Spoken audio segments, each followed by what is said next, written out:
काला साया।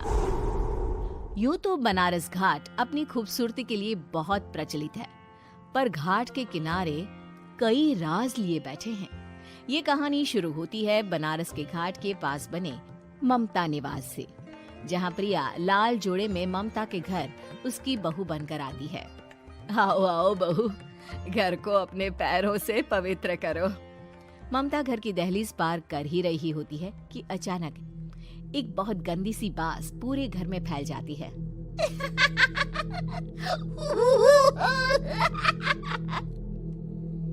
ये बदबू और ये आवाजें, ये कौन हंस रहा है माँ?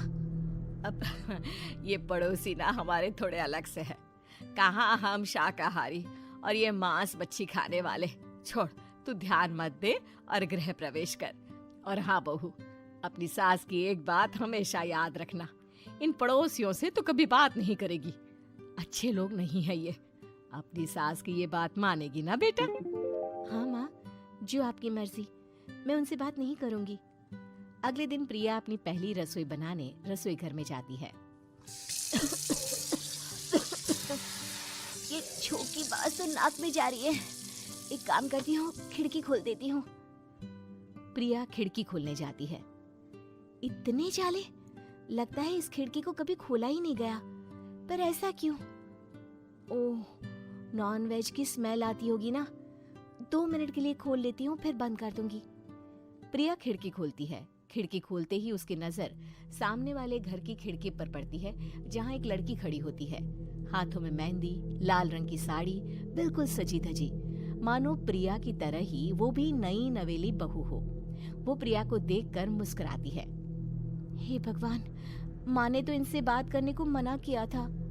प्रिया फौरन ही खिड़की बंद कर देती है और तवे पर चढ़े रोटी की ओर देखने लगती है, पर वहाँ रोटी न होकर मछली पड़ी होती है। ये क्या? पहली ही रसोई में इतनी बड़ी गलती। हे भगवान, अब मैं क्या करूं? प्रिया बहुत डर जाती है और फौरन रसोई की सफाई करने और फिर सभी के लिए खाना बनाने लग जाती है। जब वो सबको खाना परोसती है, सब तो ठीक है, मैं बेकार में चिंता कर रही थी। हे भगवान, ऐसे ही बस अपनी कृपा बनाए रखना। रात के वक्त जब सब सो रहे होते हैं, तब प्रिया को पायल की आवाज सुनाई देती है, जिससे उसकी आंख खुल जाती है। ये पायल की आवाज कहाँ से आ रही है? प्रिया उठकर उस आवाज के पीछे छत की सीढ़ियों तक जाती है। तभी उसे बच्चे के रोने की आवाज आती है। प्रिया छत पर जाती है तो क्या देखती है? वही लाल साड़ी वाली लड़की अपनी गोद में एक नवजात बच्चे को घुमा घुमा कर सुला रही है। तभी प्रिया की नजर उसके पेट पर पड़ती है। ओह गॉड, ये तो प्रेग्नेंट भी है। सुनिए, बच्चा सो नहीं रहा है क्या? मैं कुछ मदद करूं? नहीं नहीं, आपके घर वालों को अच्छा नहीं लगेगा, मैं संभाल लूंगी। स्नेहा की गोद से बच्चा हाथ मारकर प्रिया की गोद में आने को छटपटाने लगता है। दोनों घर अगल बगल में बने होने के कारण प्रिया उस बच्चे को गोद में ले लेती है। प्रिया के पास आते ही वो सो जाता है। बच्चे का वो स्पर्श रात भर प्रिया भूल नहीं पाती और अगली सुबह वो छत पर कपड़े सुखा रही होती है। तभी उसे एक औरत इशारा करके बुलाती है। स्नेहा कह रही थी बाबू तुम्हारी गोद में आते ही सो गया। मैं गौरी, स्नेहा की माँ हूँ। बहू, घर आना, बाबू को खिला भी लेना। शाम को जब घर पर कोई नहीं रहता, बच्चे से मिलने के लिए प्रिया छिपकर अपनी पड़ोसन के घर चली जाती है और कुछ देर बच्चे को खिलाकर वापस लौट आती है। इसके कुछ दिन बाद ही प्रिया को पता चलता है कि वो माँ बनने वाली है। ममता की खुशी का ठिकाना नहीं रहता।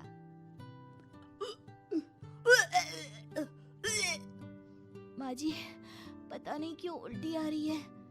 प्रिया भागती हुई वॉशरूम में जाती है तो हरे और लाल रंग की उल्टी करती है। उस उल्टी में से कीड़े निकलते हैं। ये क्या? खून और ये कीड़े! माँ! माँ! प्रिया की आवाज सुनकर ममता दौड़ कर आती है, पर बेसिन में कुछ नहीं होता। प्रिया हक्की बक्की रह जाती है। ये सब क्या हो रहा है?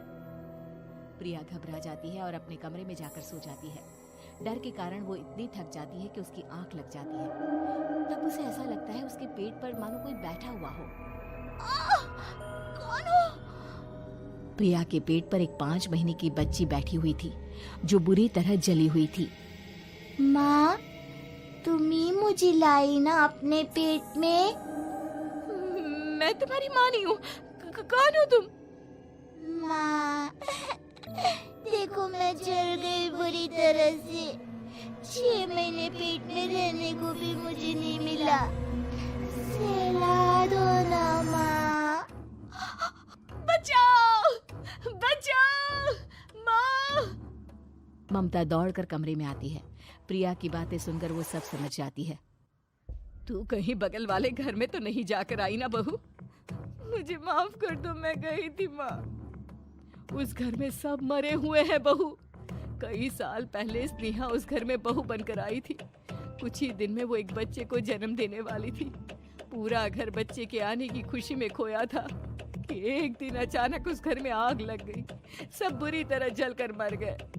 गौरी आज भी दादी बनने का इंतजार कर रही है और इसीलिए स्नेहा ने अपना अजन्मा बच्चा तुम्हारी कोख में डाल दिया।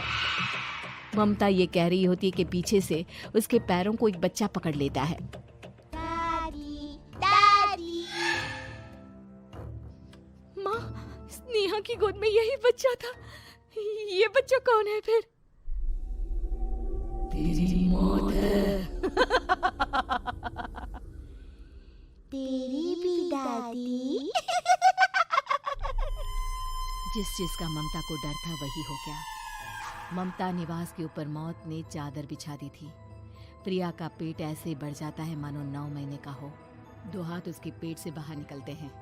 बहू, संतोष को फोन कर, किसी पंडित जी को बुला बहू। प्रिया का पति भागता हुआ घर आता है। ये तो होना ही था माँ। तेरा पाप तेरे सामने आ गया तो तू सह नहीं पा रही है। स्नेहा घर में आग लगी नहीं थी, माँ ने लगाई थी, प्रॉपर्टी की लालच में। और वो बच्चा मेरी पहली पत्नी का बच्चा है, मेरा बेटा, जो कि उस आग की चपेट का शिकार हो गया था।